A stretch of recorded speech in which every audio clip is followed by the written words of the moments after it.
Não, isso aqui não é comparação entre livro e filme. Eu gosto muito dessa dinâmica, mas aqui eu vim para o mundo do detetive Poirot sem saber que história de assombração, de terror era essa que ele queria contar. Então, bora lá, vamos ver se esse filme acaba crescendo junto com o personagem ou é só mais um dessa leva que o diretor quer porque quer emplacar vários e vários filmes adaptando as obras da Agatha Christie. Olá, seja bem-vindo ao Anonimamente Zumbis. Esse é um novo cenário que vocês vão ter aqui no canal, sim, com tudo que a gente ama, da nossa carinha, um pedacinho da nossa casa, para falar, contar e dizer realmente como os filmes tocam a gente de alguma maneira, trazendo esse olhar assim de um amante e às vezes nem tão amante assim de algumas obras. Mas aqui em A Noite da Bruxa a gente vai ter esse esquenta de Halloween, né? Essa coisa assim desses filmes que chegam durante esse período, final de setembro e outubro todo, tem essa atmosfera terror, vibe suspense, mistério e o Kenneth Branagh, que é o Poirot, né, que é o nosso detetive que a gente já está aí acompanhando há alguns anos no cinema, vivido pelo Kenneth, que também é diretor do filme, diretor de Assassinato no Expresso do Oriente e também Morte no Nilo, que tem algumas controvérsias, algumas polêmicas, mas tudo muito baseado no seu elenco, coisa que ele em todos os filmes faz questão de trazer extremamente assim recheado, e aqui ele tá um pouquinho mais enxuto, mas isso não quer dizer que não tem estrelas. O Kenneth, ele tem um arsenal no seu cast sempre muito bom. Eu imagino que ele é amigo de muita gente, tá? Ele é amigo, ele é brother. Os atores gostam de trabalhar com ele, então ele sempre vai ter nomes assim que a gente, meu Deus, esse nome tá ali para fazer apenas uma cena. Como? E ele tem esse poder, ele entrega nessa sua saga, né, do detetive Poirot, porque realmente é uma saga que iniciou lá no primeiro filme em 2017 e chega agora com essa nova obra. Todos eles vinculados apenas ao que? A casos do Poirot, do detetive. Foi criado pela Agatha Christie, então esteve em 33 livros escritos por ela, em outros vários contos, e o Kenneth Branagh tem aí um arsenal de histórias que ele pode contar. E aqui ele escolheu contar uma das histórias, digamos, mais B desse personagem, que é exatamente essa noite em Veneza, na Itália, aonde ele vai ter um caso mais sobrenatural, digamos assim, para investigar. Se você está curioso, pelas falas dos colegas que leram e que assistiram o filme comigo na cabine, falaram que ele se distancia muito da sua obra ali original, do livro da Agatha. Então, se você leu e está esperando semelhanças, que ele tem ali uma adaptação quase que fiel, como foi Morte no Nilo. Eu li o livro e gostei muito da adaptação que ele fez lá. Aqui ele já usa apenas como uma inspiração.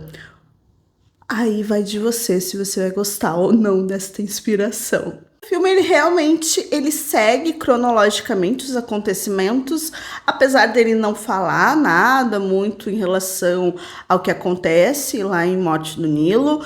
Ele está nesse período aí que ele quer se aposentar. Ele foi para Veneza, tá lá tranquilo e sereno, apenas com, digamos, um guarda-costas para as pessoas não importunarem o maior detetive do mundo, né? Que consegue resolver tudo. Então ele tem lá o seu policial que saiu de serviço e que agora é o seu segurança e que mantém todo mundo afastado enquanto ele compra lá o seu queijo, compra o seu ovo e fica realmente de férias. como ele queria ali no último filme. Mas um curioso caso chega até ele através de uma antiga amiga, né? A Ariadne Oliver, que é uma escritora de mistérios, que usa, digamos, ali inspirações do detetive Poirot para escrever as suas histórias, e eles têm essa parceria, digamos, de alguns anos, e aqui ela pede que ele acompanhe ela numa sessão espírita que vai acontecer em uma mansão que possui histórias assim chocantes que aconteceram no passado e que acabou também afetando um dos moradores dessa mansão. Então vai ter uma sessão espírita ali liderada pela médium vivida pela maravilhosa Michelle Yeoh, que está em todos os filmes dos últimos anos e merece, porque ela é boa. Infelizmente, já digo para vocês que o papel dela é muito pequeno aqui. Ela tem essa função de ser a médium, a qual o detetive vai tentar, digamos, refutar, mostrar que é tudo charlatanismo, que ela realmente... e que não existe espíritos, então ela não vê nada, ela não sabe de nada, ela tá só querendo dar o golpe. Então ele vai para essa sessão para tentar desvendar esse mistério, já que a escritora, sua amiga, disse que não, é tudo muito real. Ela já presenciou sessões da personagem ali vivida pela Michelle, que é a senhora Raymond, e que o Poirot precisa ver para crer. Ela quer que ele perceba que existem coisas que vão além do seu poder ali de desvendar alguns mistérios. Existe algo além da vida. Então, tudo acontece em uma única noite, né? Basicamente, em um único dia, desde o amanhecer até o amanhecer seguinte, que é essa noite do Dia das Bruxas, né? Que é o Halloween. E a gente vai ver esse mistério acontecendo nessa mansão, digamos, mal assombrada em Veneza, e as pessoas que estão lá dentro e foram para essa sessão, que tem ligação com uma morte que aconteceu lá e que vai se revelar outras mortes. Então, o nosso detetive vai precisar descobrir quem está matando essas pessoas, quem é o responsável por tudo aquilo. E eles usam essa atmosfera do Halloween, essa coisa de sessão espírita, para realmente colocar o terror, né? Usa sombras, câmeras assim em ângulos estranhos, muitas vezes com aquela câmera que acompanha o ator, né? Onde a gente tá vendo a cara dele e ele andando, então dá aquela sensação de estranheza. Essa parte me deu uma sensação de muita estranheza, mas depois se explica o porquê ele usou esse artifício, então tudo está muito bem explicado. As escolhas que ele tem ali para esse terror, tá? Não é um terror, é um suspense que utiliza de algumas coisas que a gente tá acostumado, como espelhos, vultos, sombras, talvez alguns fantasmas, mas a gente tem esse personagem que é muito lógico, tentando lidar com aquilo que ele não compreende. Acaba sendo extremamente interessante isso. Diferente dos outros filmes, esse tem 1h45, quando tu vê ele já terminou, o que é um problema também, né? Eu sempre falo, às vezes os filmes eles se esticam, às vezes os filmes eles demandam sim de um tempo para contar a sua história. E aqui ele quis ser uma coisa muito concisa, o que é bom para um filme que se vende através desse terror, de suspense. Mas a gente conhece muito pouco alguns personagens e algumas reviravoltas que ele coloca ali, antes mesmo do final, fica um pouco sem explicação, porque não teve tanto tempo de trabalhar assim aquele personagem, ou fica óbvio demais desde o começo, a gente sabe. Então, tudo bem. A dinâmica de compreender o que está acontecendo na mente daquele detetive, a gente já sabe desde o primeiro filme, tá? Como que o Kenneth trabalha esse personagem. Ele tem um carinho extremo por ele. E a gente acaba gostando muito do Poirot por causa disso.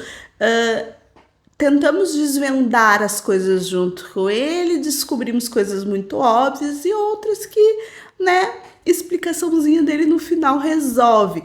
ele não sai da sua fórmula. Esse não é o melhor filme. Com certeza o melhor continua com Assassinato no Expresso do Oriente, né? Daí esse aqui eu gostei mais do que Morte no Nilo, apesar de gostar muito de Morte no Nilo, sabe? Eu sei que tem muitas pessoas que não gostam, e eu compreendo o porquê, e compreendo as pessoas que não vão gostar desse.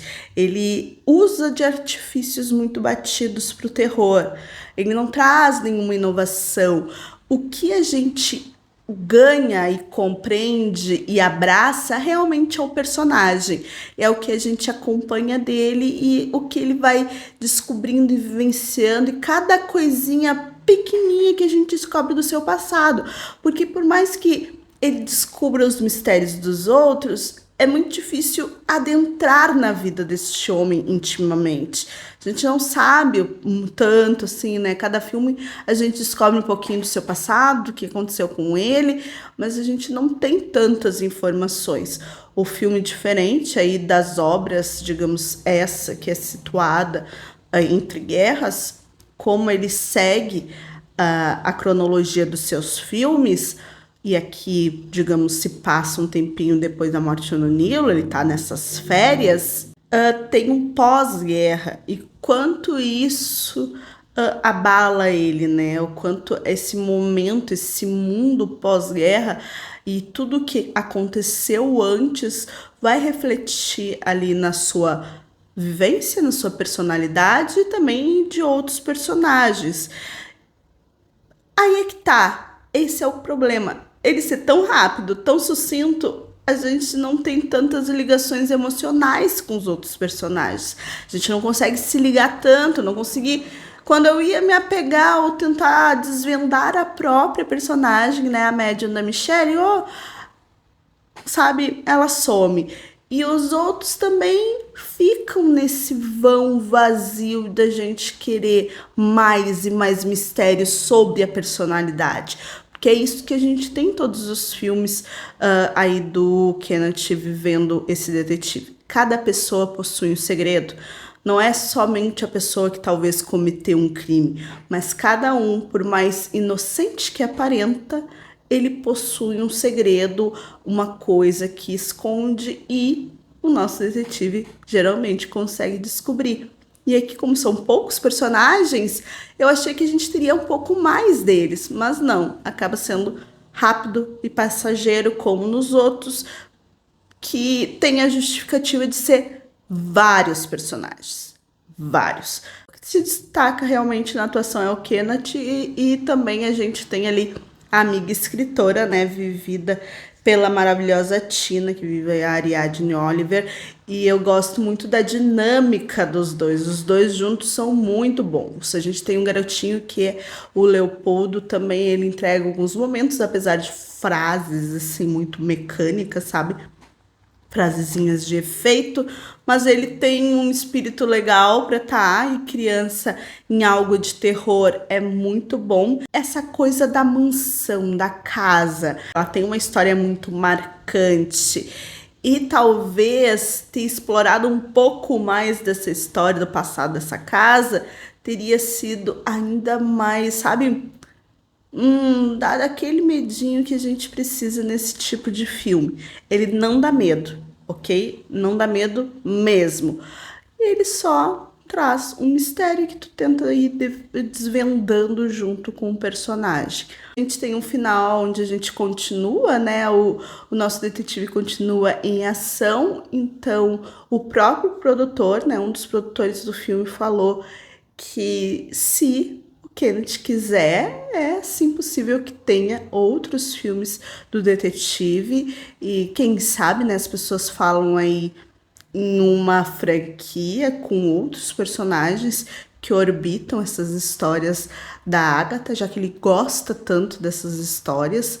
E então, gente, não vai ser o último filme. As apostas ficam para qual livro ele vai querer adaptar, qual conto do detetive Poirot ele vai querer trazer para a tela, mas isso é só uma questão de detalhe que provavelmente logo a gente saberá, porque com certeza a gente terá mais o detetive carismático vivido pelo Kenneth Branagh, que eu particularmente amo. Eu gostei muito do filme, então esse é o ponto principal. Eu gosto dos filmes que ele faz sobre esse personagem, me deixa ligada, eu fico ali naquele mistério, mesmo os livros que eu li das adaptações que ele fez, eu gostei. Então acaba que, por mais que as pessoas falem que não é nada visionário, surpreendente, para mim, que ama esse personagem vivido pelo Kenneth, gostei demais e aconselho que também, se você gostou dos outros filmes, provavelmente você vai gostar desse, sim. Se tu gosta dessa vibe mais terror, lembre-se que aqui é mais um suspense que utiliza de algumas coisas, né, desse universo aí sombrio, espiritual de Halloween que a gente tem durante essa época do ano. Mas vai lá, estreia agora dia 14 de setembro nos cinemas, A Noite das Bruxas. Depois que você assistir, volte aqui para me contar o que você achou. Não esqueça de deixar o likezinho e se inscrever no canal, que eu sempre venho trazer as novidades que estão estreando no cinema. Agora com cenário novo, me diga aí se você gostou, o que achou e até a próxima.